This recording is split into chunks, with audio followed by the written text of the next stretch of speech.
Even though my circumstances are above my head, I shall rise. Oh, yeah, yeah. Sometimes when I am home alone and feeling lonely, that is when my mind got a lot of things to show me. So I have to ask the Lord to help me make it through. My mind is straying, heart is racing, sin is trying to control me. Please, my Lord, I'm asking you, stretch your arms and hold me. I'm so weak and afraid and I don't know what I'm gonna do. There are times when I feel like I wanna give it up, but grace and mercy kept me, yeah, yeah, yeah. And that is why I had to pen this song and encourage myself, I'm gonna rise, yes. Rise up and take a stand. Rise over the devil man. Rise, trample over Satan plan. Enemy like a champion, and that is why me I go rise, yeah. Whoa, yeah, yeah. I crown you King of Kings, Lord of Lords. My God, you're the Almighty. Alpha and Omega, my provider, you will fight for me. You can change my enemies and make them call me friend. You protected Daniel in the den, cool the fiery furnace. That is why, my God, I'm here, I'm praying to you earnest. Take my life, oh God, change my gray skies and turn them blue. Oh, I see my life was going deep down in a wilderness, and that is when I call on you, Jah. Even though I went astray, you didn't leave me there, and that is why me a go rise up and take a stand. Rise over the devil man. Rise, trample over Satan plan. Satan leg of man, and that is why me a go rise. And say me rise, me rise, me rise.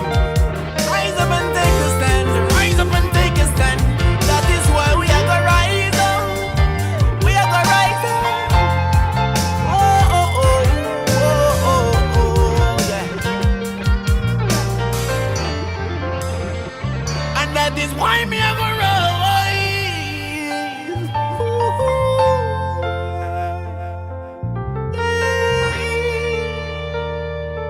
Oh, oh, oh, oh, oh, oh. And that is why me I go. Oh, oh, oh, oh, oh, yeah. And that is why me I go rise.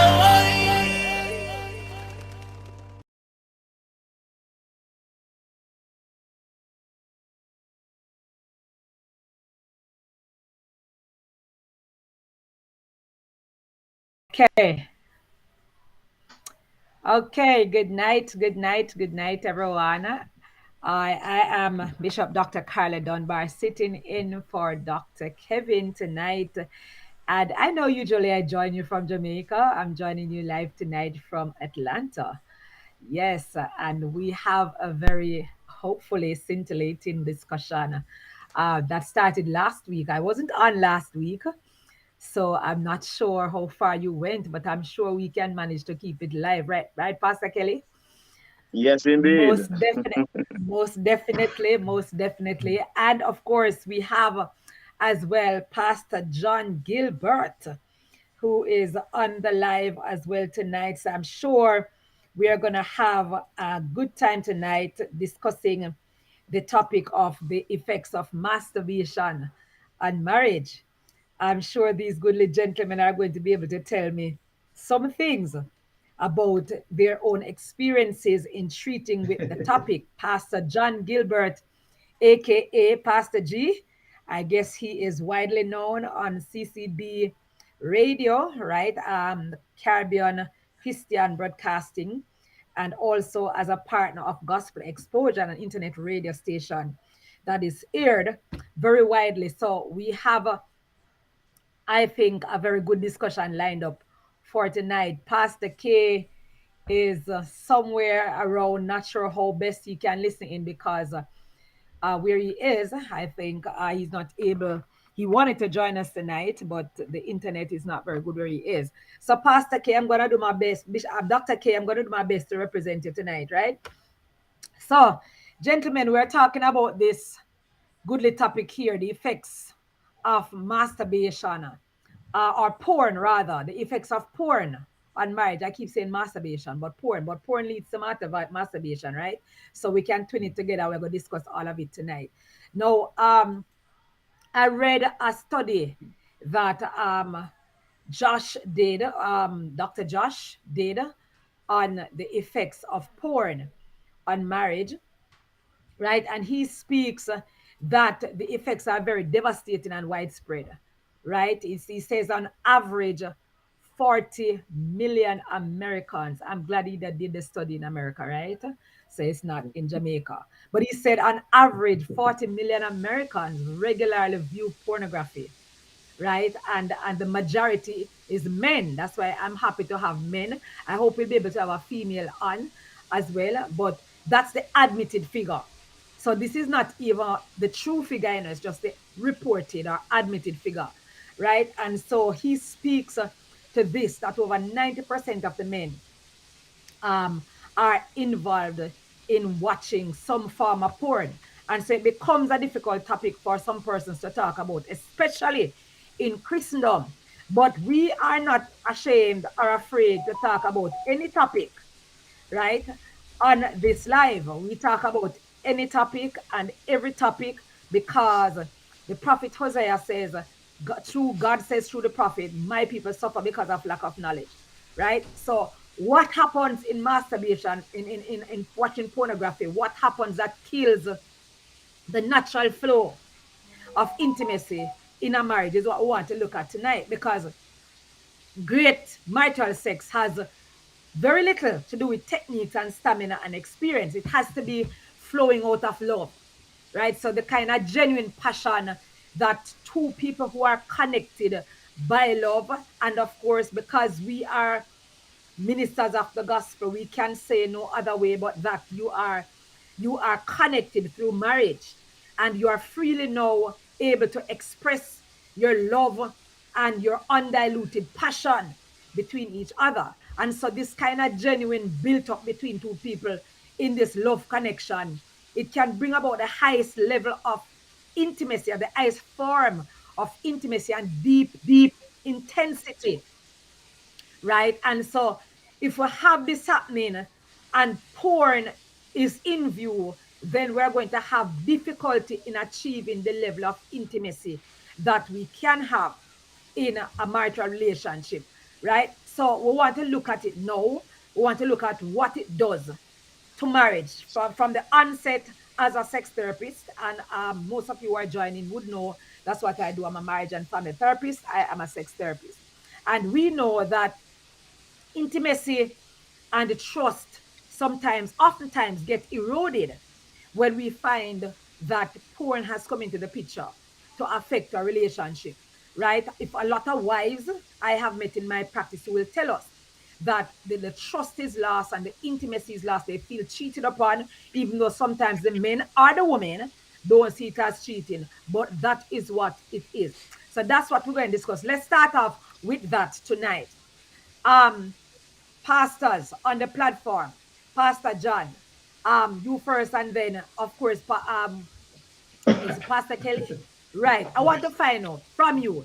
Do you think pornography is cheating? Yes, I say yes, and I'm gonna say this.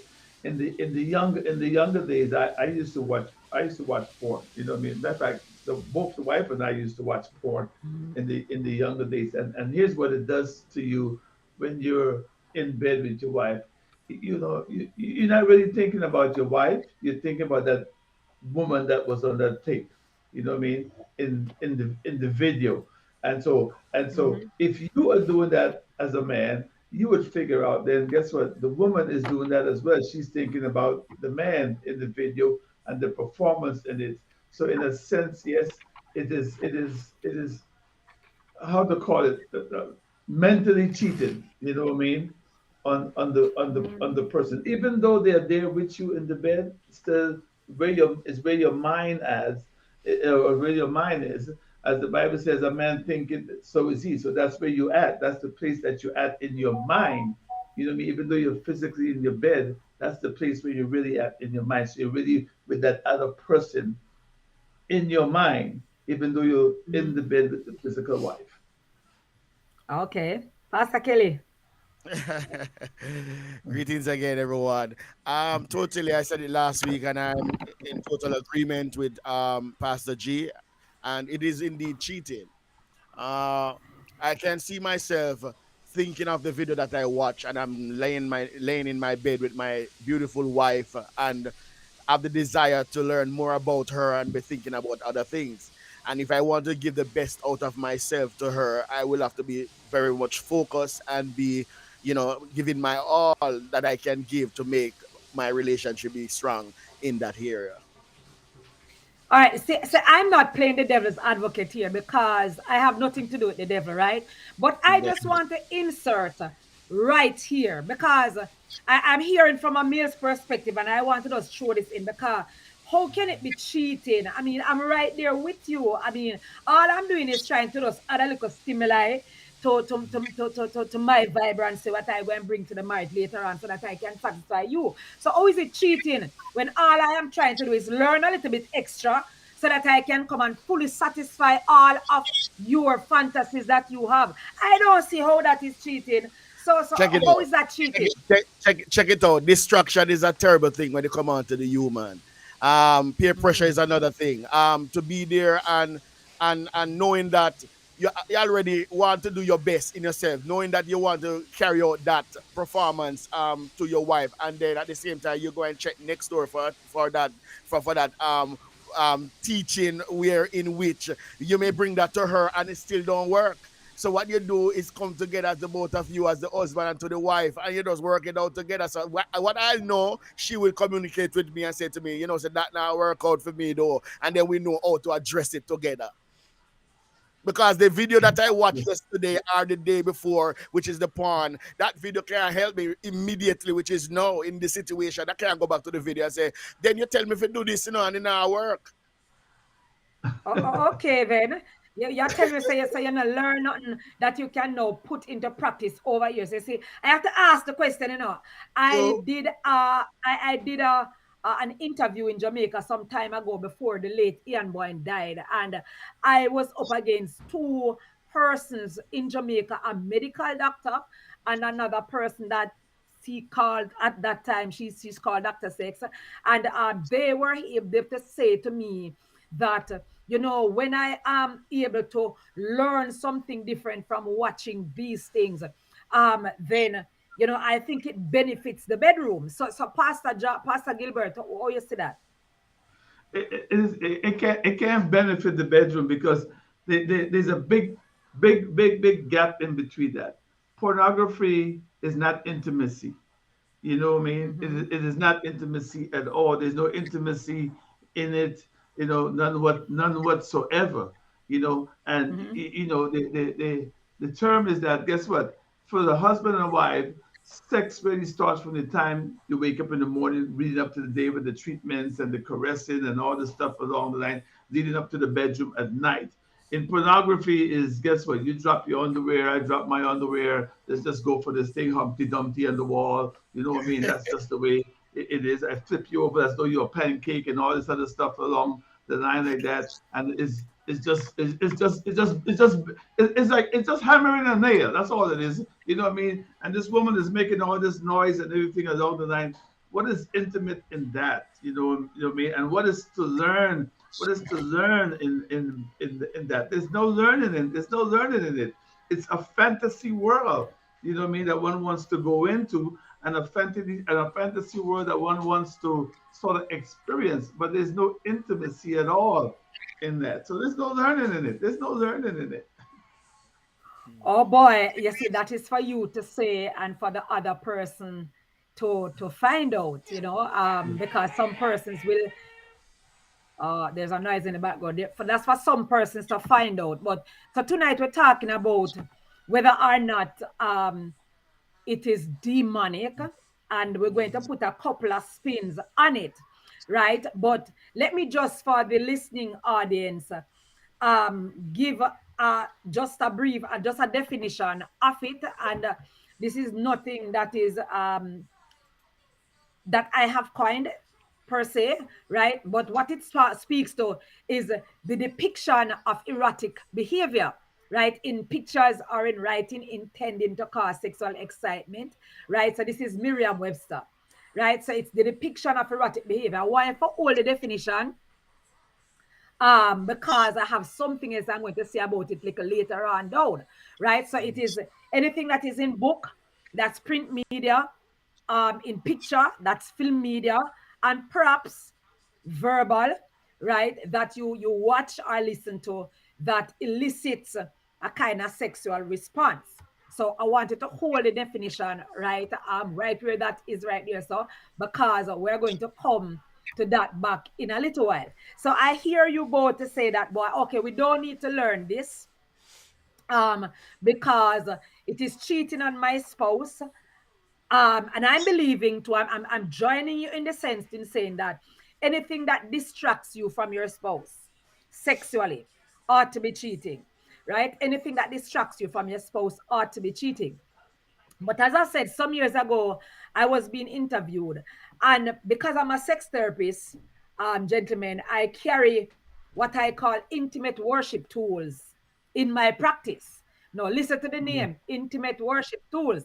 That means I have materials, I have DVDs, I have CDs, I have tools and toys, right? Mhm. I have a book called Mhm. Sexscription that has pictures. No, I want a discussion. I have a book that carries pictures. I don't know if any of you have my book, Sexscription. I just pulled it down from Amazon the other day. Where I intend to put it up back shortly. But it has pictures or diagrams because there's a whole chapter in my book with sexual positions that you cannot find in the Kuma Sutra or in the Joys of Sex. Right? So these are my creative positions. So is that pornography? That's a question I'm asking you. Do you see those as pornography? And I'm going to respond to you. I'm gonna respond to the same question that I asked, but I want to ask you first.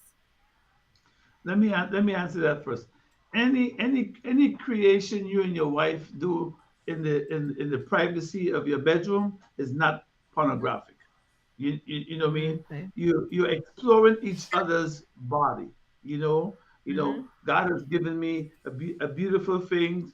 You know what I mean? And I need to explore it. I need to find out what she likes and what she don't like, and what is her fantasies, and I need to be her fantasy for further another videotape. So whatever positions we want to try to do and everything like that. Thank God I'm 59 years old. Them young days over with. But I like you, Pastor Gilbert.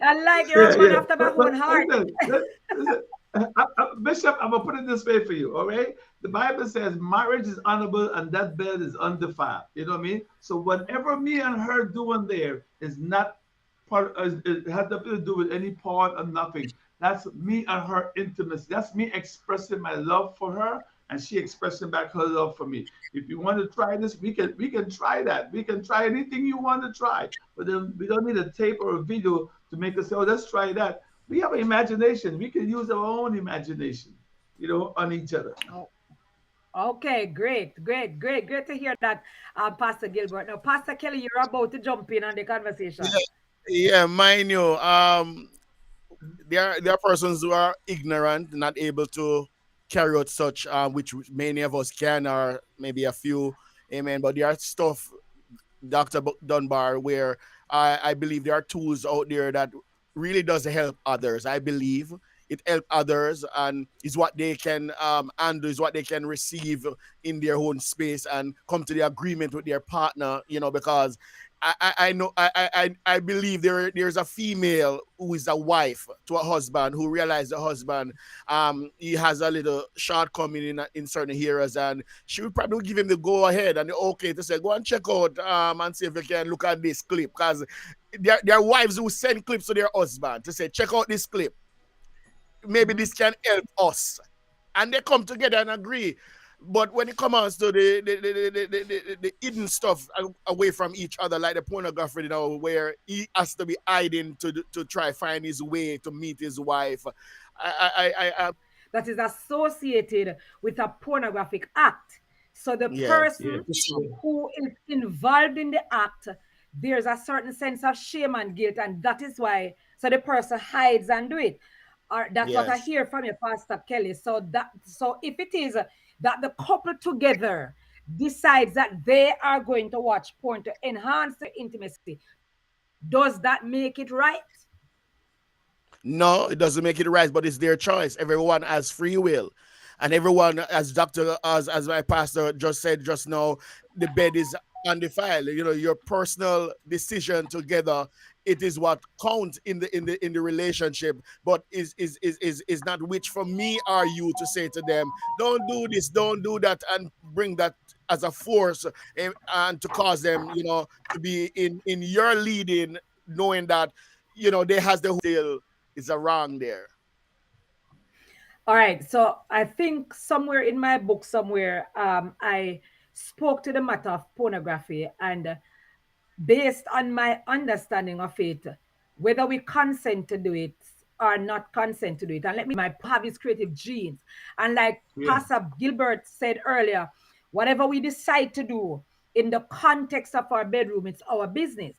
My thing with pornography, and I'm just giving you my personal views. My thing with pornography is that it is the persons that are captured in the filming of it, and in the print media, it is the persons that is captured a lot of the times. And I know about pornography because I wasn't always a Christian, right? So I know Yes, about it, and I know, and most of the times when you see the persons who are captured being involved in this process, they are sometimes teenagers, so they are mostly unmarried people. So they are unmarried people. Now, if I'm preaching against sex outside of marriage, then for me, I shouldn't watch people who are unmarried doing it. That's my take on it. Right. And so that is what would make it sinful for me. Because if I'm going to watch persons and enjoy what they are doing, while I know that the act that they are committing is sinful, because it's a yes, film and it is yes. people in the film, right? That's And so right. that is what would have made it sinful for me, which is why Yes, I discourage persons from watching it. Like Pastor Gilbert said, if it is that we want to create our own thing in our bedroom, not having to film it, of course, but if we want to do it, then that's fine. Now, as I said before, I had instructive videos because I have to teach. I don't take it for yes. granted that when two people come to me for marriage, that they know. One of the risks that we have run in Christendom as marriage officers and family counselors is that we assume that people know what to do already. So when they come to us, we start Christian couples have made, and these are videos that I've gotten from Sinclair's Institute, a place where I also studied. And these are videos that are instructive. So it teaches you how to enhance. It teaches you different position. It teaches you about sexual brokenness, different things where you can learn. And also in my book, Sexcription, I have diagrams to help you to understand Yes. how to navigate positions, right? Because again, I cannot take it for granted that you know. So there are positions, and I show you exactly how to position yourself to navigate the position for ease, right? And so I just want to make it clear to our audience. So when I talk about those things are not pornographic magazine. Those are instructive Tools. materials that Mm-hmm. we use as tools to help Yes, persons to Yeah. navigate in their bedroom, in the Yeah. privacy and confines. So I too agree with Pastor Gilbert and Pastor Kelly that pornography, right, is not right to be viewed as Christians because of where it will lead, which leads yes, to the discussion that started last week, whether or not it is demonic or can become. Because it might not start out that way, but it come. Although we know that everything falls under the influence of the devil, from it is bad. right? So the fact that you even wanted to go watch it in the first place means Yes. that you're influenced negatively, right, pastors? Yes. I was started off that this way, you know, I mean, it starts from your lust, and then Mm-hmm. it is enticed. You know what I mean? Mm-hmm. You lust to Mm-hmm. go after it. That's your will, and then the enemy entices it, making it Yes. addictive in your life as you go in, as you continue to go after it. After a while, and it becomes. I look at it in I put it in the category of even drugs. It can become addictive. You know what I Fiction. mean? Hmm. To the fact that guess what you and I think it was Brother Q last week was talking about the fact that guess what now you have it on your phone and you have this actual prescription. You can take it anytime you want to and you can watch it. You know what I mean? You could be in your car, you could be hanging Yeah. out somewhere, and Yeah. and here's the thing: if you have to use that to stimulate yourself, then guess what? It's like you say, you're hiding, and in the hiding, you're using this. It's almost like using Viagra, if you would. You know what I mean? And That's I agree with the Viagra thing, but then you're using this pornography to actually to arouse you and to stimulate you yeah. before you get Yeah. home, and then you have to keep that picture in your head. You know what I mean? Yeah. And That's it, and and, Pastor. and yeah, and walk in the house. Now, here's the thing: you walk in the house, the wife in her nightgown all day long, hair ain't combed, looking rough, looking rugged, and you just watch this, you just watch this beautiful thing and this thing, and you walk in the house, and you see that. Just guess what? The moment of everything kills, and all you end up doing is getting angry and arguing with your wife. Look how you dress. Look how you look. Look how you look, and why? Because you're still carrying this fantasy picture in your head of this beautiful young thing having sex, and you looking to come in and have sex with your wife, but now you see a different creature in front of you. Hair ain't Yeah. combed, makeup ain't done, nothing ain't done. It takes you to another place of fussing, Yeah. fighting, and argument. Yeah. So it becomes spiritual addictive to you, and so I would say leave it alone. If you cut it out, Yeah. cut it And, out. and So, I, because in essence, you come home not making love to your wife, but making love to somebody else. Go kick it, yeah. Pastor Yes, Kelly. Go ahead. yeah, I yeah. believe it will, and it have destroy many relationship. Mm-hmm. Picture not you, but to say, you would normally call your wife at midday, lunchtime, sit with her on the phone. No, because of that which you start to entertain the pornography. No, you realize now you start go into hiding places to please yourself when you normally would find time for your wife. These things will happen. You take you away from the things that you would normally share with your wife, I believe. And then from there, now you start to do things that would just please you and not the both. And I believe it's danger. It is danger. So naturally it affects the level of intimacy in your Yeah. relationship. And when I say intimacy, we're not just talking sex, but it affects the level of closeness that you would share with your Yes. spouse. The time that you would spend with your spouse is now disrupted and possibly eroded, Yes. Yes. because you are now spending more time, according to James 1:14. You are drawn away by your own loss, Yes. and so Yes. Right. you're slinking off into a shameful habit, Yeah. Yes. right? That is meeting your own need and not the need of both parties in the relationship. That's what we. Where I've not done it. Let me say this to you. I've not, but I'm picturing it. I'm looking at it. If I was to go This there, brother I squeaky clean it up, Pastor Gilbert. If squeaky clean. yeah, I've seen it.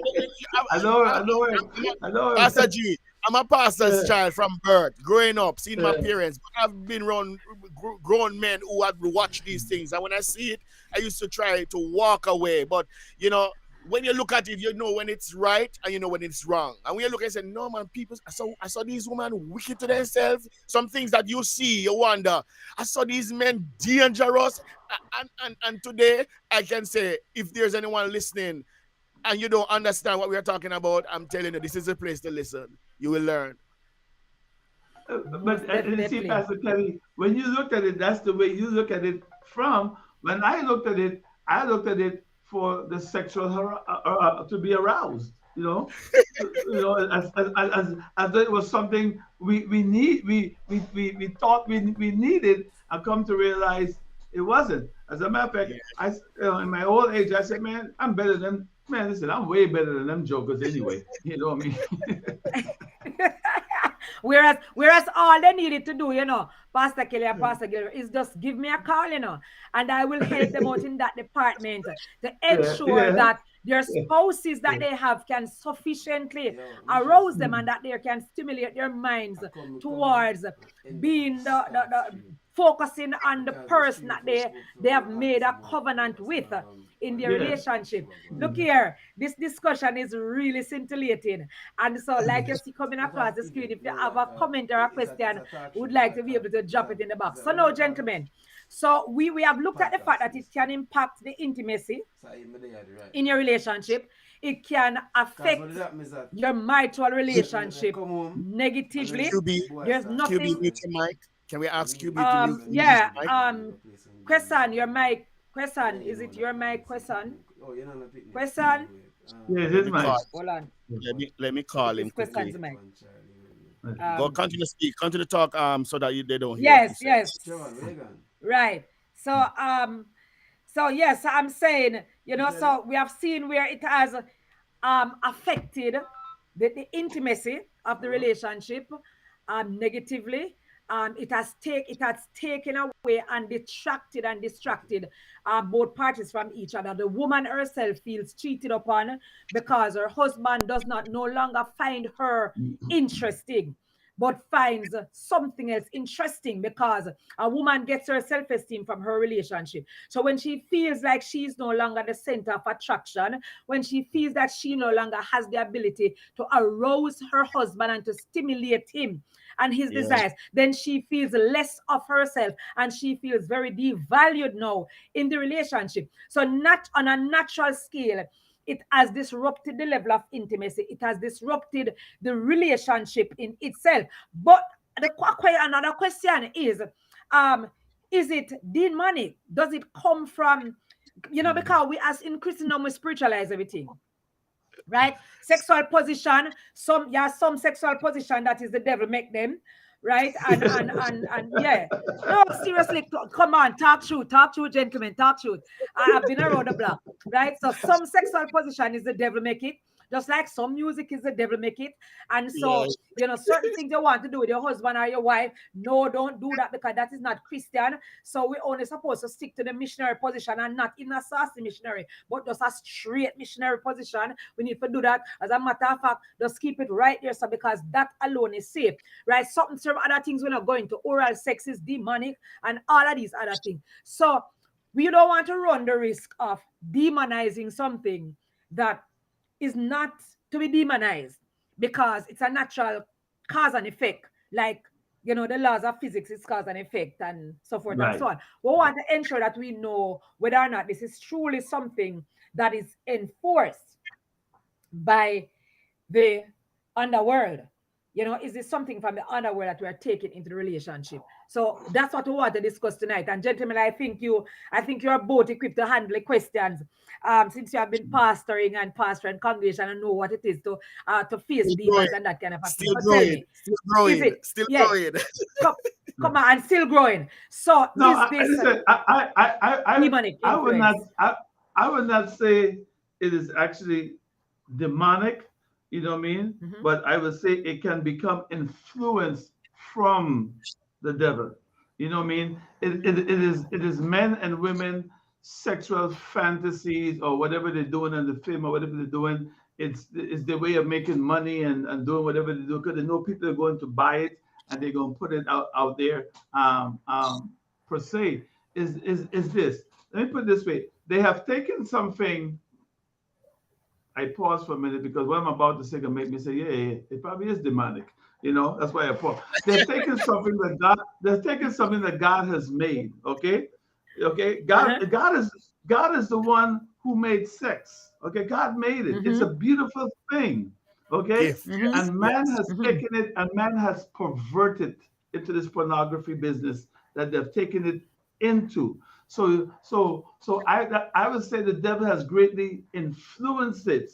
you know what I mean, and influence the thought process behind of it to take it further, you know what I mean? Because if you really look into the world of porn today, porn has changed drastically. Now it's children, and now it's men with Yeah. dogs and women and all kind of food. It has changed drastically because they got some people want to have sex with dogs and cats and cows and Yeah. horses and everything like that, Yes. and they will shoot those things that make movies. So the enemy has really influenced something that was supposed to be beautiful by God and turn it into something ugly. So yes, in a sense, it's demonic coming from that side of it when you look at it from that place. You know what I mean? Because it really it destroys life, and anything that destroys life have a great demonic influence in the back of it. Because God is all about life, you know what I mean, and God is all about joy and peace and happiness. But when things begin to rob you, yes, it has to be coming from the pits of hell. Okay. Okay, indeed. All right. So Pastor Gilbert is saying, yes, it is influenced by the underworld.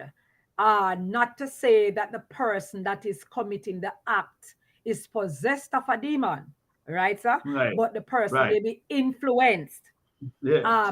by the devil to be able to carry out this act, this particular act. No, Pastor Gilbert here says something I think I want to piggyback on it just a little bit because I'm not sure and I don't want to mislead the audience tonight because you talk about sex being such a beautiful thing and and my mind start going off, because my mind quick to go off, right? And so my mind start going off. You mean God, the holy God who reigns in heaven where purity is and no sin is, made Mm. sex this erotic thing, this thing that cause people to lick them head. You mean this thing that cause people to say all sort of things and use all sort of, well, I know, Jesus. all sort of 5-letter word that is Yes, like sir. faith and doubt. And so, tell me, you mean God made this thing and gave it to us for us to enjoy, lick your head kind of thing? Clear up that for me, please, Pastor Gilbert. Yeah, I'm not going to deviate from that. He listen, when he made Adam and Eve, he didn't put them in the garden to sit down and watch each other, You know what I mean? He gave them instructions, be fruitful and multiply. You know what I mean? So that's where the sex part of it came in. Everything else after God made, listen, everything God made was good. When he got to Adam, he said, it's not good for this man to be alone, right? You know what I mean? And so he put Adam to sleep, took a rib, made a woman. And then when Adam woke up, listen to this term Adam used. Wow! Look at this. You know what I mean? God they had Yeah. a problem with Adam expressing himself when he saw this This woman in is front this. of him. And Yeah. Adam said, whoa, this is bone of This my is. bone, flesh This of my is. flesh. And then guess what he said? He said, Wanna every sh- man after me, leave your mother and father, go find one of these here. Yeah, Okay? man. Good. and, Mm-hmm. and enjoy them. You know what I mean? But Dr. Carla, yes, we have Yes. perverted it. We have brought toys, we have brought balloons, we have brought all kind of things we have invented to add to it to try to make it better than what God has made it. But when God made it, it was made at its best already. Be careful enough, Pastor Gilbert. You're going upon me right now because you just talk about toys and tools. Anyway, we're not going to talk about it tonight. That's all that is another discussion. Whoa. You said My people have gone over with toys and tools. Pastor Gilbert, you never hear earlier on when we said that I have toys and tools. I I have don't have a intimate problem. worship Listen, tools. No, no, let's not go listen, there. So with the discussion.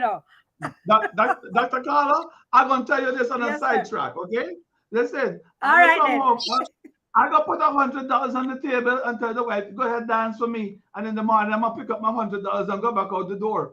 Okay? Because I know it's my, she's my wife. She don't dance for yes. me tonight. Yes. I need the No, Yes. look $100 here. tomorrow. I still have my Look here, 100. So people. That's a Look wife. listen, here, That's a wife. people. that's my wife. That's Look my wife. here, Pastor All Kelly. right. Pastor Kelly, Okay. you hear that? You hear that, Pastor Kelly? That's Pastor G there. I'm telling you. Oh, that's Pastor G over there. Oh my Yes, sir. God. I indeed, right? So I like this. I like this. I like this. So God made it. God made us with the ability to enjoy it. I believe personally that if dogs are created to bark and birds to fly, and human beings have the wonderful capacity and ability to enjoy their sexual relationship between a husband and a wife, then we should go for it and allow the angels to serenade us. Because since them really can't enjoy it like we are enjoying it, then they can just, be the cheerleading section for us while we enjoy ourselves. Okay, good. So Pastor Kelly, so we're Yes, talking sir. about whether or not Stop. it is demonic, right? That's what we're talking about. Whether or not it is Yeah. demonic. Because if you have ever watched the Drew Carey show, Hmm. he kind of makes very light of the matter to say like it's not a big deal. And they make jokes about it, right?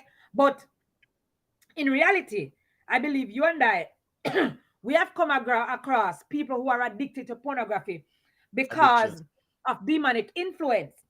And Yes. we have seen persons' lives being Yeah. actually ruined Yeah. because of the addiction to pornography, right? And Yes. we kind of see this scenario occurring every day. And Yeah. especially when pornography, you can just click Yes. Right and you now. can Yeah. find it. Yeah, Right. because years ago, it was harder to find. Years ago, it was DVD. the few Yeah. magazine that Cassette. you could go in one place, right, Yes. and Mm-hmm. buy, right? But now it is at a Anywhere. fingertip click. Anywhere. It is that. Yeah. So are there are some warning signs I think that person should really look out for. We're going to look at that a little bit later from now. But have Yeah. you come in any contact with any person during your times pastoring that you have recognized the influence, a dynamic influence in either a male or a female? Let us get this straight now, because we have been focusing a lot on the masculine gender to say that, mostly because we see that the statistics have showed that it is a masculine gender that is mostly affected or addicted to pornography. But I have come across a lot of females Yes. that do that too, right? But we Yeah. not talk much about that, because just like how we don't talk about lesbianism a lot, but we talk about the men Yes. a lot, right? Yes. Two men, Yes. but we don't talk a lot about the woman. Like the woman is supposed to be normal, That's right. but Romans 1 tell we say none of it no normal, right? So none Yes. Right. of it no normal. It's just that we place more influence on one gender than the other, because one seems more abnormal than the other, right? But so the demonic influence. So tell me, Pastor Kelly, have you ever come in contact with persons, anybody in your congregation, come for help, come for deliverance, that has been affected by this? What are some of the manifestations that you see? What I've heard, it caused greed. Greed sexually. I've heard it where even in dreams, instead of you calling the husband name who is alive, you calling the name of the person inside that video that you have watched, which is the pornography. And Okay. and that's where I see the danger. Where persons today, they are married, um, still trying to get it right, but because of the past encounter of that urge, that sexual urge that has been plaguing that person life, wanted to be delivered because of that force, that evil force, because there's sex demons. I must say to you, I know there is sex demons that take up the authority in person's life, that today men or women, some can't deal with it, can handle it, because the man wanted 1 o'clock. Somebody going to say, well, what's wrong with that? But I'm telling you, if you are at a place where you wanted 1 o'clock, then you wanted 2 o'clock, then you wanted the next 6 o'clock, next 4 o'clock, you have to see there's something that is causing that. And because of when you realize now that because of what that person has been feeding on, it causes more hunger for more of that which is in the bedroom, and that's where pornography has caused, where greed has taken place pertaining to this person that have shared it with me. Greed, man, real greed. Okay. I'm hearing something, and I think I want to elaborate a little bit more on that. You were talking, you said, this person has what I would call what you just described as insatiable appetite for sex or seemingly insatiable appetite, but Yes. cannot that be just normal? Can this person not have just a very hearty and healthy view of sex? Can it that be But that this person is just virile and but especially if the person young? the person wasn't like that. The person declared, I wasn't like this. I wasn't like this. Okay. I thought I could able to handle myself and just to be taught in some ways, but I realized that it gone too deep, and it causing problem. That person need help today. I mean, and I believe there are many out there like that. Before I comment again, Pastor John, you want to comment on that because that particular I want to ensure that we're not leaving any doubt in the mind of our listening audience Yeah, or viewing audience. yeah. I know. I haven't had that. I haven't had that experience. You know what I mean. But I could understand. A person having a healthy sexual appetite. I could say there's nothing wrong with that at all. You know what I Right. mean. You know what I mean. They better make sure that the husband have a healthy sexual appetite because there's a danger in that too. You know what I mean? There's a very danger Yes. in, Balance, in all balance. in all Yes. of that in all of that too. But then to experience somebody who's been demonically oppressed with pornography and being controlled by the devil, no, and they come for deliverance, they come for healing, no, and if they do, I think it would be a great shame, especially if they say they're saved and they have the struggle in that area. I don't think it's something that they want somebody to know because church people like to mask a lot of stuff. They only have certain type of Yeah. deliverance they come for.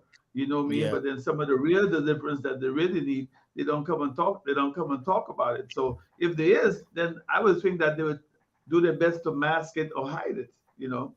Okay. Okay. So we just want to be very clear with our audience to let you know that if Yes. you and your partner are very virile, and I'm speaking now as a sex therapist, if you and your partner are Yes. very virile, if it is that you consider your sexual frequency 10 times for the night and you're able to go up to Mm. it, it does not necessarily mean that you're under any form of demonic influence. That is you enjoying a healthy perspective of sexual frequency in your relationship. However, and I think based on what Pastor Kelly is saying, if it is that you are addicted to pornography and this Yes. is what is influencing your sexual Yes. appetite That's it. and your That's it. sexual behavior, then that's a different thing. But if it That's is it. that you're naturally virile, you're naturally able to go the 10 furlong distance every how many hours for the night you want to go, then really and truly, nothing is wrong with that, except if your partner is not able to have it. Somebody said, my passion, she said, people have demons, yes, but you have some people who just love sex. And that is true. Totally Yeah. Mhm. agree with you. I've had persons in my, however, I share Okay. the perspective of Dr. Kelly, Pastor Kelly as well to say that there are sex demons. I know about that. There's incubus, there's succubus, right? So we understand that they exist. We understand that watching pornography can be an entryway for And these demonic forces, these sex demons, to become a part of your life, right? yes. And of course, another thing is that it can also lead to masturbation, right? Mm. Which, if, right, a masturbation, which I am not going to say wrong or right here, but I'm going to say Mhm. it can lead to masturbation. And if a person is single and a person is practicing that or participating, it's an unhealthy behavior for a single person, right? If it Yes. is that a person you're married and this is something that you both consent to do as a part of your stimulating of each other, then that's okay, right? Once it's consensual and you do it to stimulate each other. But outside of that, so pornography can directly lead to masturbation. And that's why we have to Yes. watch out for these things. We can't just, we can't take it for granted, right? Because one of the things I want to tell you as a psychologist, right? People who live or look at pornography, right? The person has a lot of other psychosocial effects. The person can suffer from depression, All of them Yeah. kind of something there. You know, them not have any peace. You understand? They have low self-esteem, low self-worth. You know, they're even suicidal because if it is something that you cannot control, then it Yeah. controls you. Mm. Right? And some people are kept up at nights watching pornography. So they develop insomnia as a result of this, right? So it has a lot of devastating effects on the person who is hooked upon it, outside of whether or not it is demonic, because there are other addictions, right? Drug addiction, internet Yeah. addiction, which is have nothing to do with pornography, the straight internet addiction. These things are addiction as well. Whether or not they are demonic is something we have to look at. But anything that has control of you, it is something that you have to look at, because Yes. we are supposed to be having self-control. So if something Self-control. controls us, That mean, we yeah. have to examine it, right? Yeah. Nicole Waite says, if you realize that those demons are controlling you, how can you get help? No, you reach out to somebody like myself, or these two pastors who I believe I'm thinking that you operate deliverance ministries, Yes. Yeah. Yes. right? And Yes. who can assist you, right? Right? Somebody like myself or them who operate deliverance ministries, who can help, not just to deliver you from the demonic force that is influencing the behavior, but as a counseling psychologist, not when I deliver persons from demonic Yes. influence, I have to take up counseling to follow up, Counseling. because that Yeah. person Yeah. has to Yeah. come back to a Choose place of people. Mm. normalcy in their Right. Yeah. psyche, in their Right. mental faculty, in their emotions. Because Right. while you were being influenced by the Yes. devil, then your emotions was out of whack. It was in Out a of line. state of Mm-hmm. turmoil. And Mm-hmm. so we have to counsel you back and take you back to a place where you are good. So you can reach out, to any one of us. And I think our producer can share links so that you can reach out and you can get the kind of assistance, or anybody that because I know you're asking the question for somebody else, right? So anybody that that you think may be Mm-hmm. addicted, you can reach out for that help, right? So Yeah. no, we have looked at the fact that persons can be influenced by the enemy, and that yes, pornography in and of itself, though it is not demonic by itself, but it can be influenced by a demon, right? Or forces. It can be the behavior itself can be influenced. Now, how do you identify specific ways that you can identify? And this is based on the question that Nicole asked. How do you identify, sirs, persons how can a wife identify, or a husband identify whether or not their spouses is being influenced by the demon to participate in such a thing, apart I from would. seeing them watching it? But you added that part apart from them seeing and watching it. Yeah. Yeah. Yeah, You because seeing them you watching took it is the clearly evidence. yeah. But just the need of wanting to have the act at all the time. You know what I mean? Just the act of feeling okay, they gotta have sex a certain type of way. And they Mm-hmm. figure, you know what I mean, if they don't have sex that type of way, they're not satisfied. They're not fulfilled. In that I would say that's one of the ways of the influencer. Every time they try to have sex, they want to act, even though they don't watch the porn, but they want to act like the porn. You know, in the Yeah, man. in the sexual time. There's no, you know what I mean. There's no caressing. There's no stimulating. You know what I mean. You know what I mean. Allowing the woman to have her juices to flow, if you would, in her. They just want to get theirs because that's Mm. what porn is about for a man. They just want to get theirs and get it over with and leave their wife unfulfilled, unsatisfied. Wife that just lay there in silence and you think you do something good here tonight, you know. If you just know, say, I'm still hungry. You know what I mean? Because all he doing is getting his satisfaction. I would say that that is influence. That is that. If every time that's how you have to go her, you got to be influenced by something. You got to be influenced. It's got to be influenced. You know what I mean? It's a demonic Oh, influence. If that, you think that's the way you got to go all the time. No. okay. So you're saying that when you identify a partner who is solely self-centered and not other-centered, in so that we are not saying that it is only men that are affected by pornography, because there are some females that are affected by pornography. And I'm going to probably point a little bit to uh,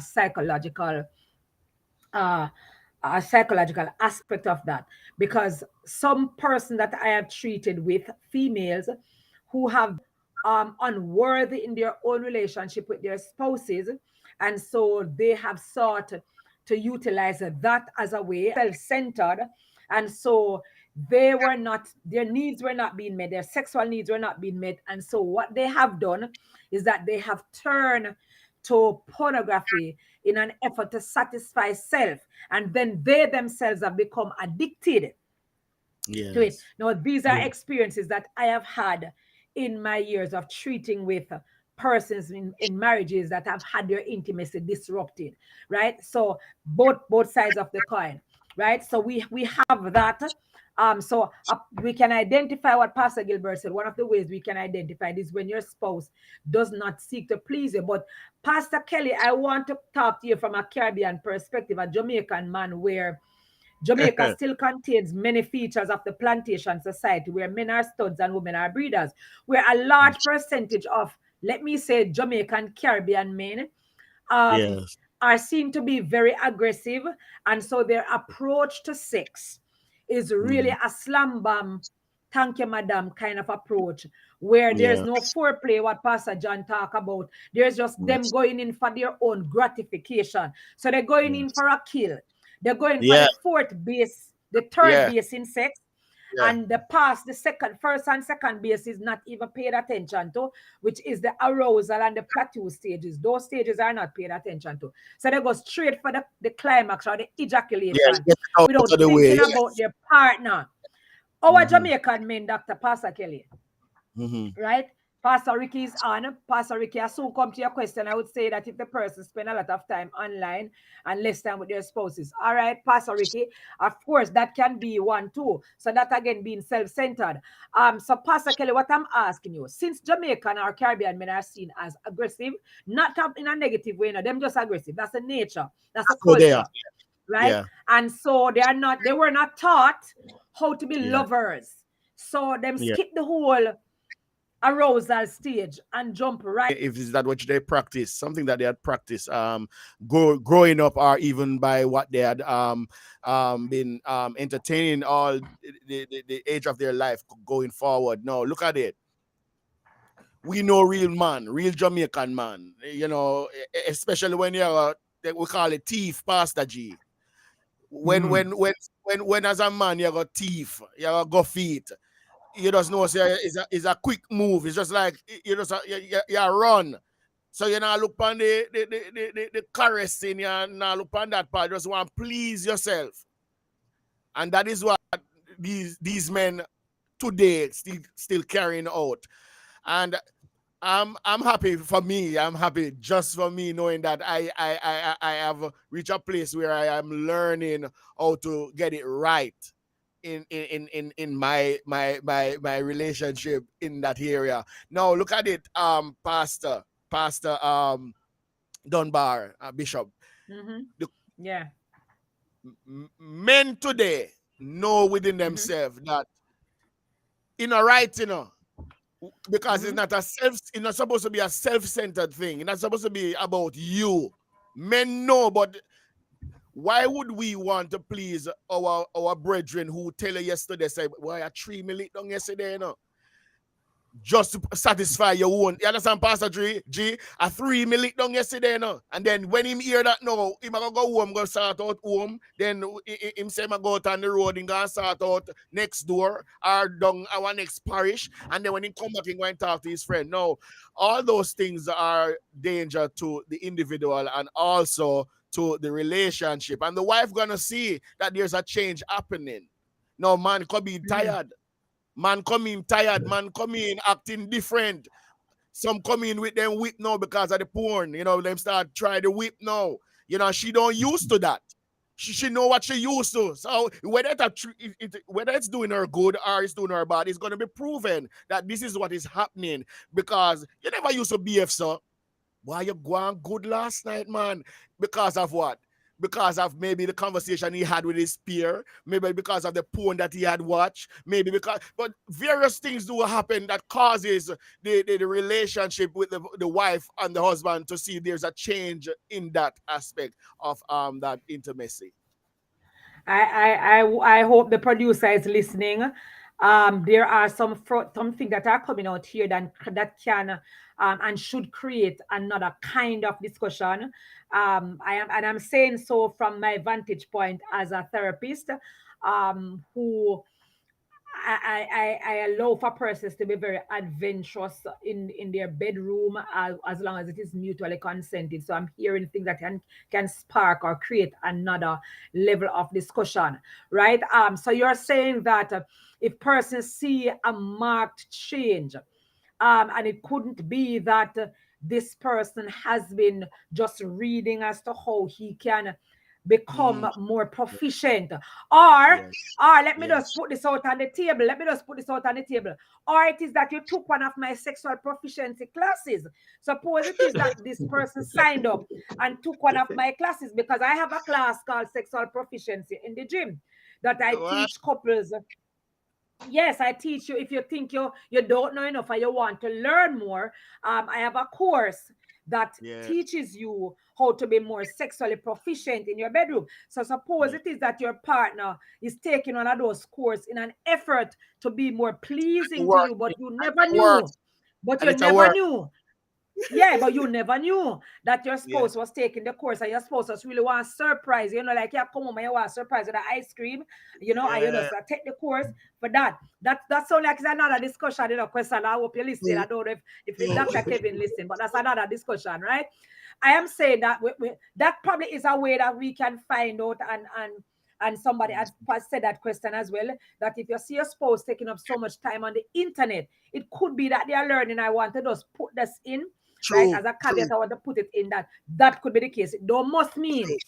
True. that the person learned something, but it could also mean that too. You understand? Because there's a very Yes. thin line there, and we Yes. have to be careful. Nicole, in answer to your question, Nicole, you talked about a person who will not willingly admit that this is what's going on. I want you to understand that anybody who's addicted to porn is going to justify their actions. They are going to try Yeah, to justify yeah, their action. As a matter of fact, some of them will blame their spouse. Most of the time, a man blame, in my opinion, in my work experience, a man will blame his spouse, his wife, right? Mhm. And blame whatever is going on as a cover up. Because why? He feels ashamed, when men are caught masturbating, when nobody, masturbation, first of all, is a horrid experience. So it's an experience that nobody wants anybody to catch them doing, unless it is that is something that is mutually consensual between a husband and a wife. So anybody who is addicted to pornography, right, will justify. Drug addicts will never say them drunk. My husband has told me a drunken man will never say him drunk.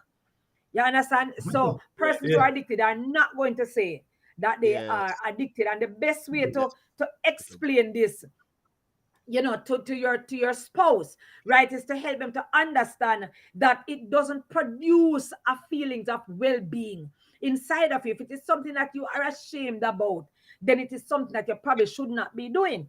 You understand? And so it what it is doing is feeding a fantasy. And nothing wrong with fantasy, and probably that's another discussion again. Nothing wrong with fantasy, but if it's something that is feeding your fantasy in an unhealthy way, right, Mhm. it's going to leave a kind of shame effect and the emptiness that comes along with it. And it only gets progressively worse and unsatisfying, because addictions are all the same and they work the same way. Yes. As the addiction progresses, the need for yeah, it is more intensified.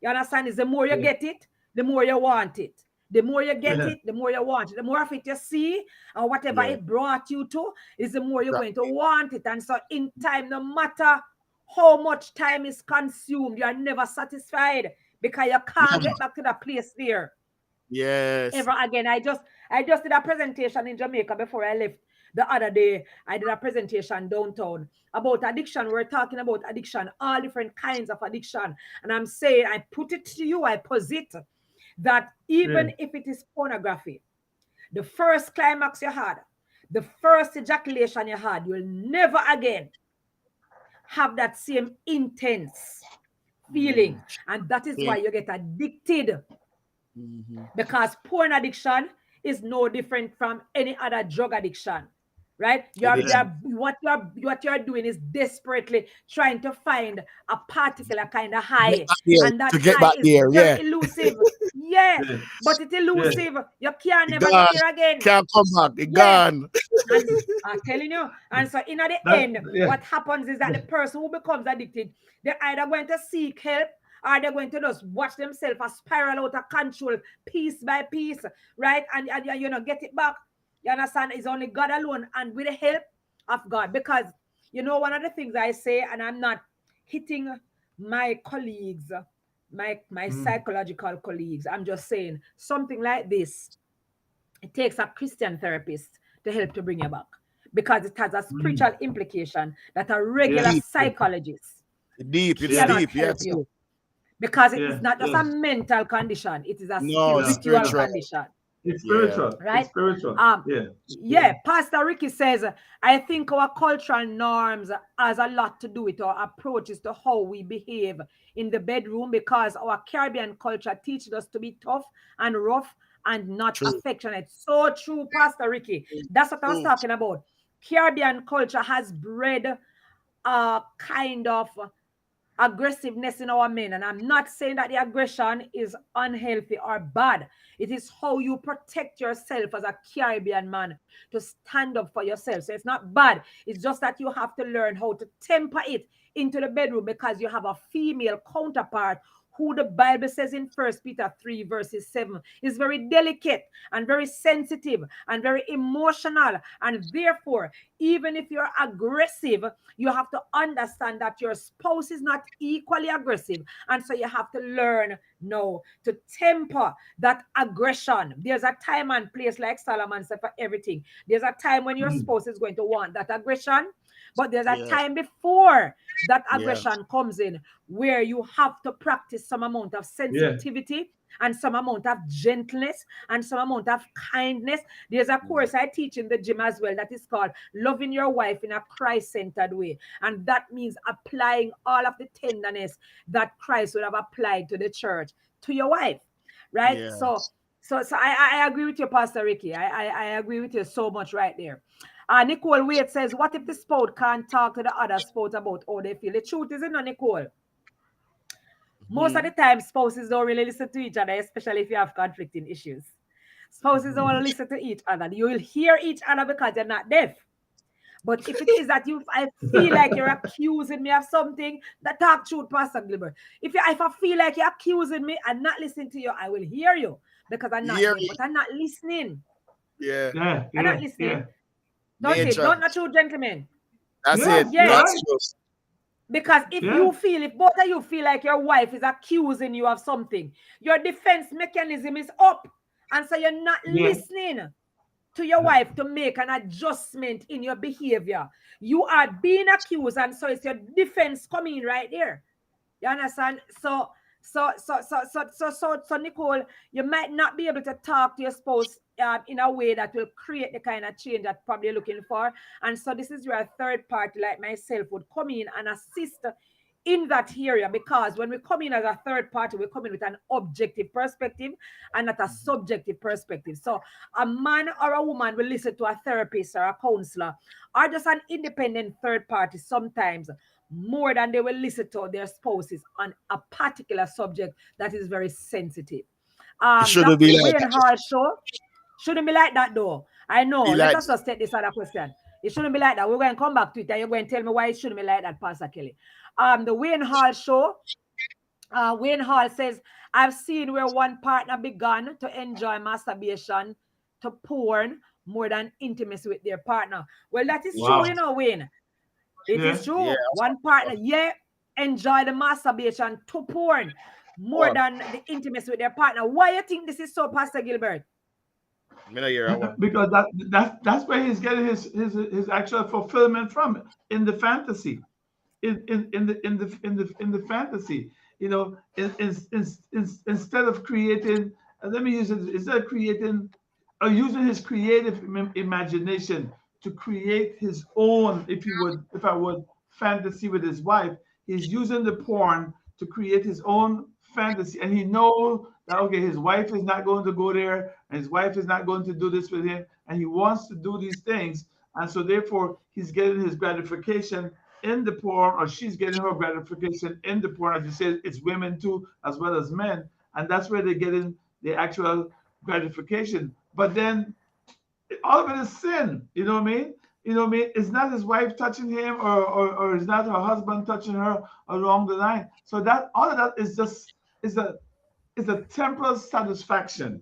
It's a temporal satisfaction. Obviously, when you with your spouse with actual true intimacy, at the end of your sexual adventure, okay, you both are satisfied. You both ought to be satisfied. Yes. You know what I mean? You both So, ought to so, be so do you satisfied. think? So do you think, Pastor Kelly? Do you think that a spouse can not directly, but indirectly cause? Let me use the word cause. They're supposed to go the way of trying to Porn. satisfy themselves sexually Yeah, by watching pornography Yes, yes. because, yeah, I believe that. Yeah, yeah, yeah, they are yeah, not paying yeah, attention to the bedroom. Yes, yes, yeah, and that is why our attention must be there, because I love to talk about me. I don't see myself, and I'm not praising myself, but I don't see myself thinking out of the box on another entity, whether it's a woman or a video that I've watched. I can't see it right. Being there with my wife, I prefer us work it out. If something is happening Mhm, there, doctor and pastors and our listeners, I believe that we should do away, work it out. mhm, mhm. And Rather than go the road of being distracted. I'm telling you, distraction is a terrible thing. It is yeah. indeed. So when we come together and realize that there's something wrong, we're gonna go together to seek help. Yeah, and let And me it do this. This might be a sidetrack, but let me say, I believe that is why God wanted, and God's purpose and God's intent, it was that both parties, male and female, be virgins, because the first sexual encounter, the first sexual experience should be each other. You know what I mean? And from there, yes, whatever they want to try, now yes, you go see Dr. Carla. Now because you're pure in that, you're pure in your thoughts, you're pure in everything. But if you marry somebody and and guess what? Well, we had sex. I had my sex, and I mean, we all had that stuff. Now you go to bed with this person, it's like, oh man, that's it, because you have had other experiences. You know what I mean? And yes, then Mhm. you go to bed, and the guy says, listen, I don't take all of that. You know what I mean? Just go ahead, just get on your knees and let me hit it from the back. You know what I mean? And go off to yes, my yes, bed and something along the line. Doc, let's yes, talk, man. Let's Pastor talk, G. Doc. Let's talk. Yes, You Pastor know what I G. mean? No, let's be Yeah, real. Let's be Yes, yeah, real. And right. Mhm. she did on there all night long. And sometimes tears is coming down her eyes. She said, "This is what I got into. This is what I married." You know what I mean? Come on. You know what I mean? No. Yeah, Yeah. right. I totally agree with you. I totally agree with you. Because if the sexual satisfaction is not there, if the stimulation is not there, it that we are not making our partner the exclusive focus of our visual sexual attention, then we're going to run the risk of having these kind of things in our relationship. Nicole says Yeah. sometimes our spouse don't want anyone in the relationship. Nicole, I'm not sure I'm understanding, Sometimes our spouse don't want anyone in the relationship. What do you help. mean by I, that? I Because believe she means please help. clarify the Help. situation for me. I think she Eh? meant help, like for if she want Oh, you to mean seek help. as a Yeah. therapist? Look here, one of the things I've said to women and husbands over the year, because I have one of the most thriving practices in Jamaica where counseling is concerned, right? And so what I tell wives, if it is that you recognize in your relationship that you need help, external help, do not wait on your husband to seek the help. Let your husband know respectfully that you are going to seek help, and you come and Yes. seek help. For me, I tell wives, you just come to the counseling for yourself, right? And that counselor must know how to figure out how to manipulate the situation or to negotiate the situation so that eventually the husband or the wife will come in, right? So once you're a spouse and you recognize that something is wrong, it does not take your spouse for you to recognize something is wrong, right? Because you have intelligence. And so when you recognize that there's something wrong in your relationship, something that needs the intervention in the relationship, seek for intervention. Everybody have a blind side. So not everybody will recognize that there's a necessity for intervention in the relationship, but you don't sit down there and play the fool, right? Because that will be two fool in the house, right? Yeah. But if you recognize it, then you seek for the intervention. You might just save your marriage yet, right? So that's what I tell spouses all the time. Seek for it, right? Kamika said some men don't think about porn or masturbate, but they think of their ex. What about that? It is wrong. If it is your ex, it is your ex. Your ex out the person already. Why are you thinking about them again? Anybody you bring into the red bedroom is a third party. Whether it's coming in your imagination, whether it come in your dream, whether it come in your mind, it is wrong. It doesn't matter which way them come in. It is still wrong. Listen. That's my wife. That's my wife in the dock, and I want to ask her, is it me? Are you talking to me? Of course it is you. It is that, that is Sister Kelly. That's my, yes, that's Miss Kelly right there. Right, but it's true. Anyway it come, it is wrong. Anyway it come, it is wrong. Anyway, if it's in your dreams, if it is in your mind, whatever you conjure up, it is wrong. You have to make your partner the exclusive focus of your visual sexual attention. That is why wives have a responsibility to remain relevant in their relationship. You can never get to the point where you're just offering vanilla sex to your husband, because your husband is aroused visually and by what he touches. And so wives have a responsibility to ensure that your bedroom, your boudoir, is a place that is interesting all the time. You have a responsibility. Read Songs of Solomon. I'm not saying that the men can do some things to spice up the thing, because we need to feel like we are interesting to you as well. But ladies, we are not visually aroused, honestly. Husbands, even if you put on a tongue and come, it might excite you a little bit. If you are pole dance where you're becoming a gigolo in the bedroom for we can be excited by those things, but we are not necessarily visually aroused. But men are visually aroused, and so that is why we as wives has to ensure that we up our game, that we have our A game out all the time. We cannot afford to be boring at all. Hold on, the question, put up that question. I never said the question by just a while ago, right?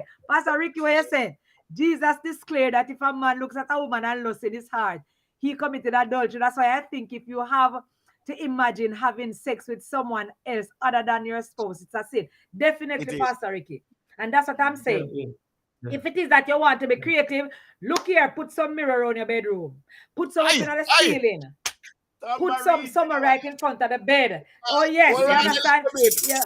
But a tambourine. You teach him Pastor Kelly. You teach him Pastor Kelly. Yes. Pastor, just a little. Have mirror, man. Have mirror. Come on, Pastor Kelly. Come, Pastor Kelly. Come on, Father Pastor Kelly. Yeah. No. Put up some mirror and start your own show. Hey. Dr. Carla. I don't know if QB could go back. I want to say 1, 2, 3, about 3 questions back, which was Nicole, and she was talking about if the person don't want to go talk to somebody. I don't know, in my spirit, I sense as though she's crying out and she's reaching out. I don't know, like you said earlier, she may be talking about somebody else, but I could hear a cry in her voice for some help in that area. So I don't know if QB could go back and put that question back to her, because I think we need bring it back up so that way you can see it, because I think it needs to be how you handle a situation where the guilty party doesn't want anyone to know what is going on in the relationship. I spoke to it earlier, Pastor Gilbert, as you say, you feel it in your spirit, that I said to her, if it is that your spouse will not reach out for intervention, you reach out for intervention. Listen to me. Humility or submission of a wife requires intelligent participation. A fool does not know how to submit. right? So submission from a wife to a husband requires intelligent participation. It means that you're intelligent, and if you're intelligent, you must be intelligent enough to know when your marriage needs help. And if it is that your husband doesn't see it because we see things differently, then you need to reach out for the help. Now listen, your husband might get upset that you're bringing that in. And that is why I say to wives come to me sometimes, they make their appointments and they come. They did not say to their husband that they came. I say to them, when you go back home, let your husband know that you sought help. If they ask you why, tell them you needed help for yourself. You understand? And so you seek that help. As a therapist, what I do, I take the liberty sometimes of calling these spouses myself. And God has given me a way to reach out to our men so that they don't feel threatened by my call.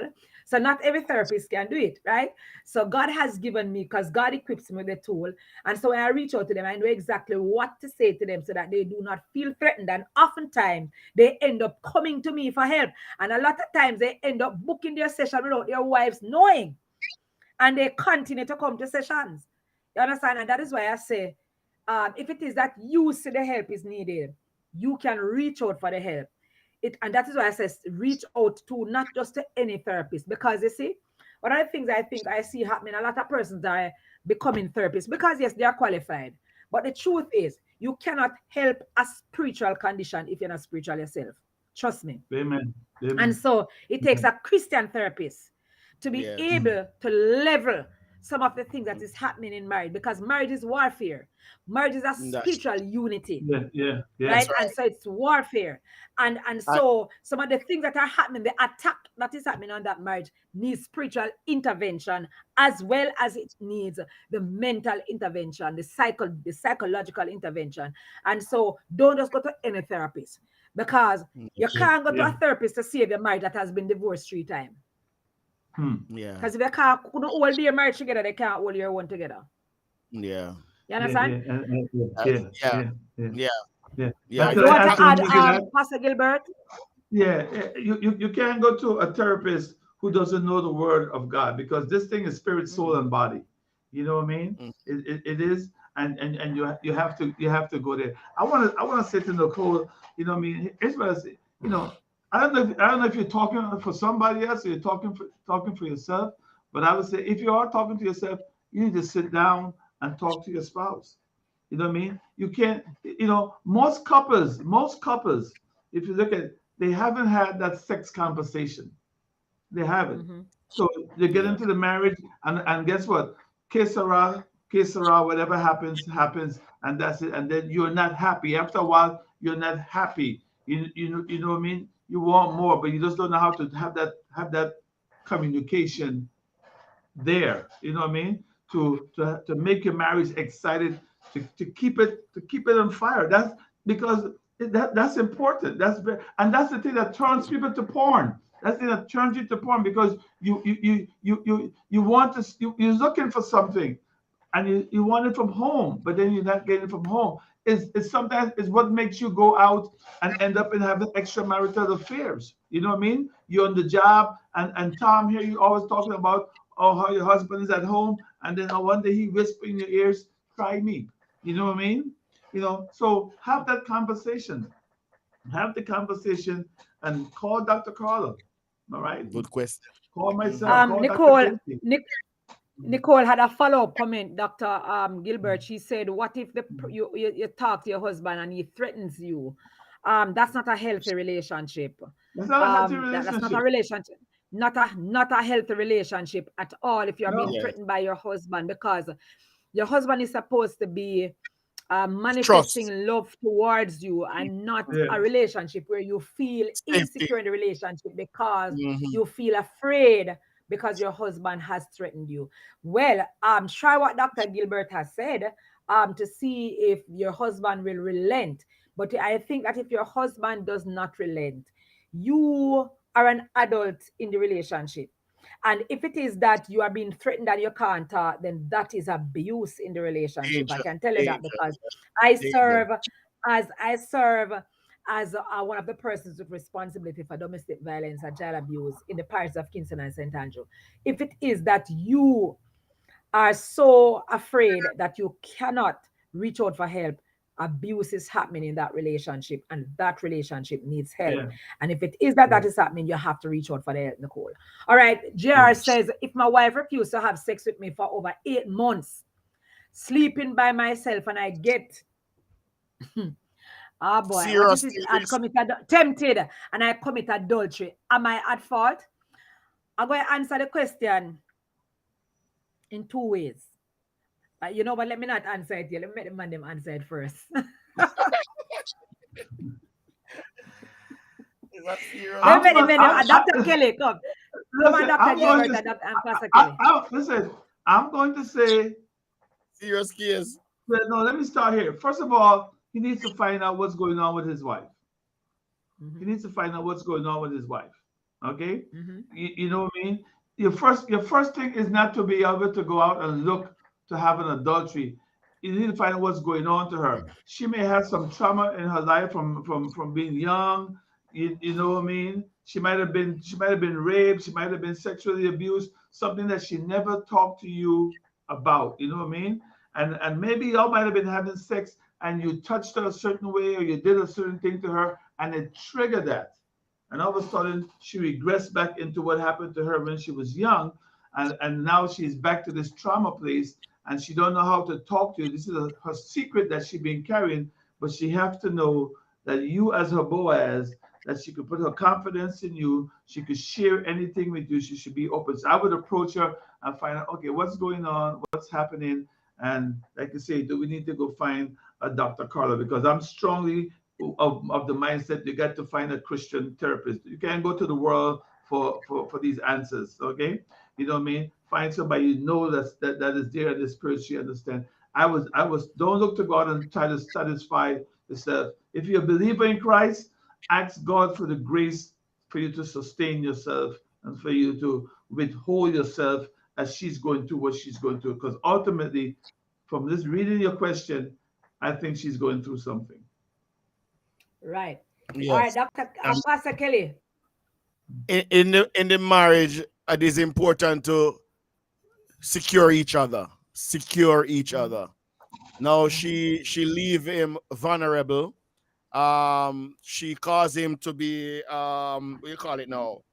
She deprive him. She's depriving him, causing Mm-hmm. loophole for the enemy. We know the enemy to come in now and start to play his part and cause him to go, he or her to go down that part. And as I read First Corinthians 7 verse 5, it said, defraud you not one another, except it be with consent for a time. That means they come together in agreement, amen, to stay away from each other based on whatever reason they would have it to be. Maybe it be fasting, maybe because of some she not feeling well, she don't feel for it, and whatever it is. No, it is saying that she have left him up and by being hungry now. Hungry so till he doesn't want to force her to go into that, and that's where he's gonna go there. And it is unfair. It is not good. Not good. Oh, okay. So I concur with Pastor Gilbert on the matter of you have to speak with your wife because as a psychologist, I would have to do some psychoanalysis to find out if it is that something has happened to her in her past that has now been triggered.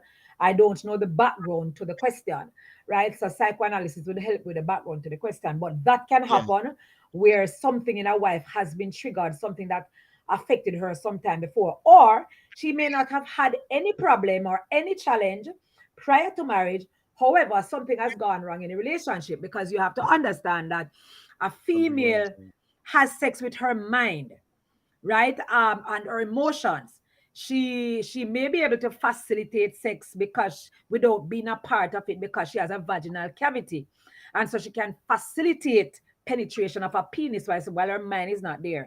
Because as a nurturer, if the female is distracted by some lack in her relationship, be it that she doesn't feel secure, be it that she doesn't feel that her family is secure, then that can distract her sexually. And so she no longer feels like making that kind of intimate connection. So it's not just sex for the woman, it is intimacy for the woman. And so if it is that she's not having or feeling that level of intimacy and she doesn't want that to happen, then that could have caused her to withdraw. However, I also want to say that 8 months is a very long time in Yeah, a yeah, marital union for a couple not yeah, to have sex, and if there's not a physical reason for it, so the woman is physically unwell or incapacitated in any way, 8 months is a really long time. Pastor Kelly quoted from Paul in 1 Corinthians chapter 7, where he spoke to the matter of defrauding. Because if right. it is that a couple is going to refrain from healthy sexual experiences and healthy frequency, and the frequency is determined by both of you, then it should be consensual. Now, in that scripture, Paul gives you the way to affair proof your relationship. He says to Gather. you, have frequent sex. And if it is that you are Right. making a decision not to Yes. engage in sexual intimacy, then it should be a discussion that both of Yes. you agree on, right? On. And so we should not deprive Minister Paula from Life Temple Ministries International. That's the church that I serve as bishop. Minister Paula said that the church needs help in this regard in the bedroom, because she knows of persons who are being starved in their marriages by being robbed by the enemy and traditional beliefs. Because we need to understand that this thing is very, very real in our relationships, right? And so when Paul says this is the way to affair proof your marriage, to ensure that the enemy does not tempt you, like JR said a while ago, so that you are drawn away by your lust and go out there. Him say, ensure that there is sexual frequency. And this is speaking both to the females and to the males, because Yeah, I know a lot of husbands Both. who are suffering from sexual, what I call sexual anorexia, right? They have not had sex in a long time. And we know that sex is a need for a man. It's not necessarily a need for a woman, right? But it's a need for a man. And so a wife should not seek to close off this from the husband because of some form of dissatisfaction happening in the True. relationship. Talk it That is through, get some form of yes. intervention, let your spouse know what you're feeling. And husbands, if you are listening, facilitate a conversation with your wife so that she can Yeah. share with you what is happening in her emotion that is causing her to disconnect from you, so that your sexual desires are not being satisfied. Because Yes. if you read another translation of the Bible from what Pastor Kelly read the KJV or the new KJV. If you read a newer version, it would tell you that the wife needs affection and the husband needs sex. These are emotional, motivational needs that yeah, must be Yes. met in a relationship for the relationship to be healthy. But in either way, we should not Yeah. defraud Each each other. other, yeah. whether of affection or of intimacy or sexual frequency or sexual intercourse in a relationship. It is not healthy, right? It is not biblical. It is not scriptural. And so we have to True try man. to work it through so that we can Yeah. find out where the problem lies. Because it That's is right. not the husband that is the problem or the wife that is the problem, but there's something that is creating a problem in the marriage. Yeah. I have to identify what that thing is that is creating the dissonance between the couple, so that we can address it and get them back That's to good. enjoying Yeah. sexual satisfaction in the relationship. Tevin Cameron says, sometimes we as men can't deal with the baggage that some women carry. It too can cause problems in the marriage. Women tend to shut down because they carry past issues into their marriage. Look, let me tell you something now, Tevin. I agree with you to some extent, and you men carry baggage. Everybody carry baggage into a relationship. Most persons, yes. Let me tell you why, Tevin. Because everybody has a past. When a 25-year-old man marries a 25-year-old woman, that is 50 years of unknown history in a house. Everybody comes with a past. Everybody comes with some history. And a lot of those histories are baggages. So that is why we need to seek to know our partners before we get involved in an intimate Amen. relationship. And I'm not Amen. talking about a Amen. sexual Amen. relationship. I'm talking about an intimate relationship. You know, we have deviated from the topic. But we Mm. need to know our partners. Spend time. Persis led sing the song. It takes time to know her. It's not an overnight thing. Don't rush into it. And Deuteronomy, Moses said in Deuteronomy 24:5, he says, when a man has taken a new wife, he must take time to know her. You must spend time to know your spouse so that you can get accustomed to the baggage, because the cow come with the calf. You understand? So That's all of us come with baggage in a relationship. Let us not point a finger. So Tevin, if it is that your wife come with some baggages, you choose the wife.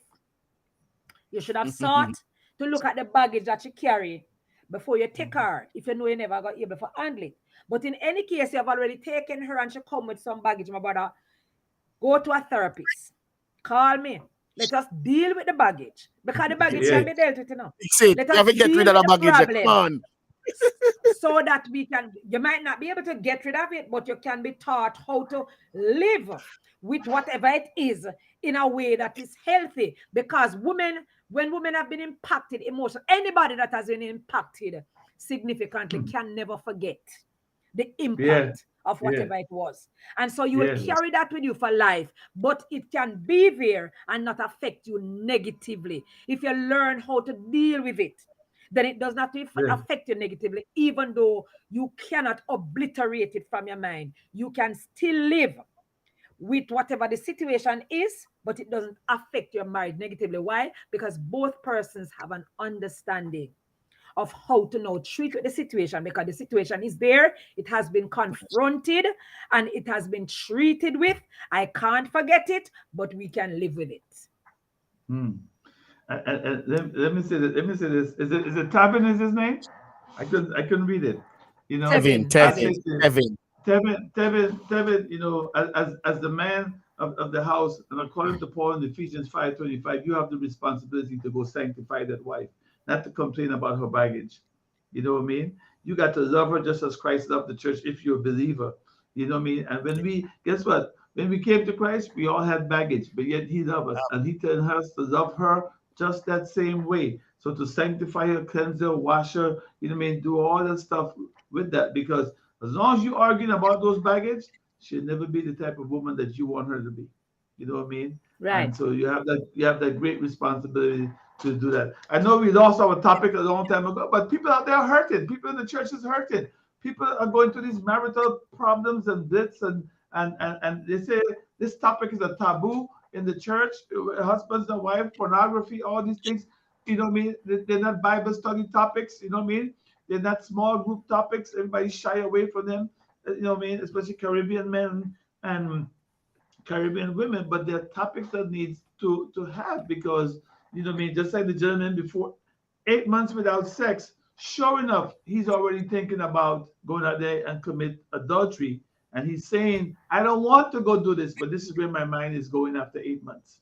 And 8 months is a And long, long, long time. You know what I mean? You know, if and Dr. Carla, Pastor Kelly Andre, I believe this in counseling. When people come to me, if the woman comes first, then I tell her, okay, thank you, go bring your husband. And she said, what do you mean? I says every coin has two heads. So now, Two N. so now, yeah. So now I heard your side. I need to hear his side, and then I need to see both of y'all together. Sum it up. mhm, Yes. most Yeah, definitely, that's how it's done, right? And yeah. just to Georgine here is saying that whether or not one party is to be blamed, self-control is an issue, is the matter here. And that is so true. I agree with you that self-control must be practiced in a relationship. And what the word of the Lord says in 1 Corinthians 7, it says that you are not drawn away, right? Right. For lack of self-control. When a Yeah. person, has been impacted significantly, and it just talks to our humanness, that people can be drawn away because of a lack of self-control. And so it is that we don't want to be tempted beyond which we are able, because a lot of Yeah. the times persons are tempted, men and women don't cheat necessarily for sex.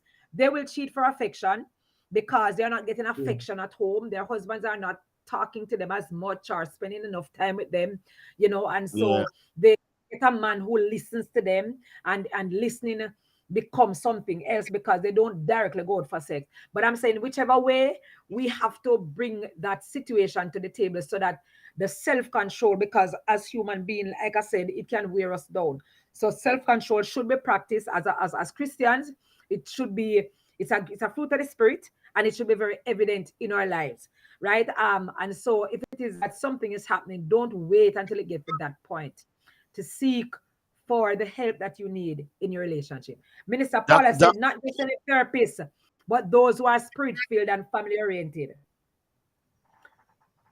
Yes, Pastor Kelly. I was asking, does deprive only mean only in sex? I Mm-mm. believe hugging is important, to hug your wife, to kiss your wife, or Affection. your wife touch, just a touch. Sometimes the wife just wants a touch, Yeah, it's and if you don't, affection. it is. That's why I So it's was not saying That, just that, that if you had that, read, Dr. that's why I was Carlton, saying you that need if to you had address this read, question. Yeah. I think you yeah, need to I'm gonna look at it. address this question. I saw it. Yeah. I saw it, and I'm gonna look at it. Um, that's why I said to you, if you had read another version or translation of the Bible, it would be specific to say the wife yes, must see to it that she satisfies her husband's sexual desire, while the husband would be told, satisfy your wife's needs for affection. Right? And affection, yes, gentlemen, is not just touch, it is how No. the right. wife feels treated by you. All right, Yeah. JR. JR says it has nothing to do with trauma. She wants to take control, and I refuse to let that happen. I refuse to buy a house with her because she wants to bring her family, and my children cannot come over. All right, so we have a Oh, blended family situation oh, here. We have a blended family because JR has outside children. And so this is a blended family situation where there seems to be, what he's saying is that there seems to be some level of matriarchal control. That's what we call Yeah. it, matriarchal control, when the woman wants to be the dominant partner in the relationship because perhaps she herself grew up in a house where there's matriarchal control. And so she has inculcated that and is now trying to establish that in the relationship. I am not the kind of wife who believes that a woman should be can be the head of any home, right? Unless a single parent home and she has no choice. But if it is a yeah, house that has a husband and a wife, then the man, the Bible said, is the head. We cannot usurp God's authority. That's God's structure that he puts in place. It is just that Yeah. husbands have to rule with loving authority. A woman needs to feel loving authority. So even if the woman is going to be, even if the husband is a quiet type, be quietly assertive, right? So there's a time when you need to put your foot down quietly and lovingly, so that even if you've been authoritative about something, we should still feel that love coming from you, so that we know that the reason that you're being authoritative in this particular matter is because you love us. And so it means then that that's true. JR, you might need to seek some intervention here so that your wife Yeah. Yeah. understands Yeah. what Both of needs to them. happen Yeah. in the relationship. Both of you need Yeah. to understand Yeah. what needs to happen in the relationship and the structure that God has put in place, that it remains. Right? It seems that you have a bigger challenge than what is faced here. It Because is. usually when couples see counseling, the issue that they come with is not the genesis. Right? There are other underlying issues that would have sparked the present issue that you're having. And so we'd have to look at the matter squarely. So, GR, I would suggest to you that you seek for a session. I conduct It- sessions from anywhere in the world because I conduct sessions on Zoom. My office is in Jamaica physically, but I conduct sessions from anywhere across the world for counseling. So all you need to do is to book an appointment for counseling, and I'd be happy to help you to navigate the problems that you're having yes, that would have yes. warranted that you have this kind of situation right now where you feel like your children cannot come to the house, your biological children cannot come to the house. I need to look at the dynamics, what's happening there, right? And then I'll be able to help you with it. All right. Thank you, Lady Melodine from Life Temple Ministries. A really informative discussion. Thank you so much. Now, as I said, we're going to be wrapping in about 7 minutes. We were on the topic of looking at whether or not pornography addiction is demonic. We have established that it can be demonic influence that could cause a person to become addicted to pornography. We had looked at disastrous consequences of eroding trust and credibility and intimacy in your marriage, and all of these are influenced by the devil. We have looked at the matter that marriage in itself is warfare, and so the enemy, of course, is going to seek any way that he can to divide and create this unity among the couple, and he finds these very subtle ways to entrench himself in the relationship, whether it be that he causes a spouse to withhold sexual favors from their spouses, so that the spouses are, and then the spouses are then tempted and drawn away, or it is that this person used to practice this kind of pornographic behavior prior to marriage, and then it comes over into the marriage and is still being practiced, and it detracts from the level of intimacy that both persons share. So we have already established the fact that pornographic can be demonized. Somebody has been socialized wrong. It can come from those a habit that became addictive over time, right? And it significantly affects whether the single individual or the marital union, and ways in which we can treat with it, and ways in which we can identify this kind of a behavior. And we deviated in just looking at some challenges that other persons face in their relationship. I think it was a very good discussion tonight. And so I'm going to ask my panelists, Dr. Pastor Gilbert and Pastor Kelly, to give me their closing remarks on the subject matter of pornography being demonic. Any last word you want to give to a male or a female? Remember that we're saying any party can be bothered by the impact of this. So just Yeah. your final words. Yeah, my final words would be that if you're still struggling with it, if you're still struggling with pornography and you're still Mhm. having the desire, maybe you're not watching it, but the thought comes, okay? And you're tempted to go on the computer and just to watch it, to take a peek. I would encourage you to fight that, and fight it with prayer, and ask God to give you the strength, so that way you don't do it. James would tell you and I, you know what I mean, resist the devil, submit yourself therefore unto God. You know what I mean? Resist the devil, draw near unto God, and he will draw near unto you. So let that be your driving force. Let that be your driving force. Because when you look back into the Garden of Eden, of Eden, you know, you see how the enemy subtly crept in and deceived Eve, okay, and caused her to pick a fruit and partake of it, and put her outside, and put both Adam and Eve outside the will, because he partake of her and he wanted to be with her. So you got to be very, very careful with that. My thing to you, my challenge to you is walk away from it and do your best to stay away from it. Don't even say, I'm going to go back and take a peep. Don't do that. Don't do that. Fight it. Sooner or later, the desire is going to leave you. Okay? The hunger for it is going to leave you. The thirst for it is going to leave you. And just keep moving forward. Just keep moving forward. And Pastor Kelly. for me, yeah, remember this. Remember, prayer without works is dead. So if you praying about your situation and you're not seeing the result, apply the right methods. The methods in playing your part. In the first discussion, talk to your partner, amen, and seek help from the therapy, those who are in spiritual help, who can help you. Those who are in the areas of just being qualified with that ability to be a tower strength in your relationship. And remember, now you can do it. Whatever gone wrong, it can get right. It can be better Amen. than yesterday. You can make it. Don't give up.